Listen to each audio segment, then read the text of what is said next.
We can now speak to Southeast Asia correspondent Jonathan Head. And Jonathan, is this something that was expected? Why is this arrest happening now? Well, the warrant was issued on the 7th of March, so the reasoning is the dating of the warrant. Now, the ICC has not publicised the warrant yet.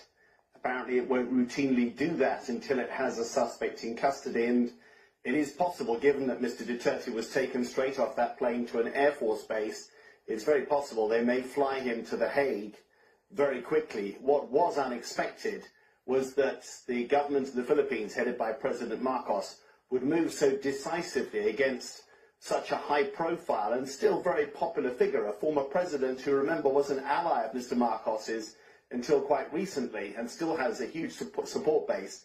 In the early days of his administration, President Marcos had said he would not cooperate with the ICC investigation. And remember, the Philippines, under President Duterte, actually left the jurisdiction of the ICC, but the prosecutors there have been investigating alleged crimes against humanity, the killings of the war on drugs, from before the time that the Philippines left in 2019. That's why they say they have a mandate. But no one, I think, expected President Marcos to move so decisively against his former ally, now bitter political rival.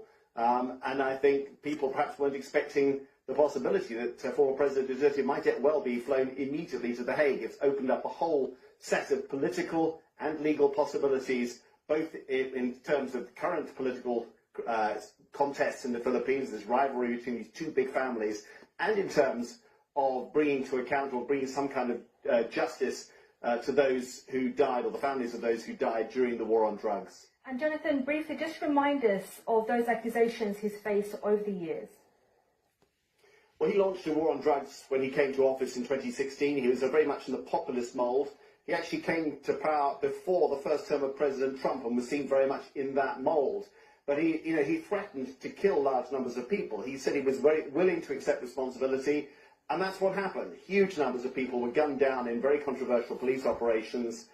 This war on drugs ran at full tilt for probably about 3 to 4 years before it started to fade off. And from the very beginning, there were accusations that this amounted to crimes against humanity. That's partly why President Duterte pulled the Philippines out of the jurisdiction of the ICC. But I think for all of the calls for justice for those who were killed and for some kind of accountability for the bloodshed, nobody expected a figure as powerful and influential as former President Duterte actually to end up being arrested by his own government on a warrant from The Hague. Jonathan, thank you. That's our Southeast Asia correspondent, Jonathan Head.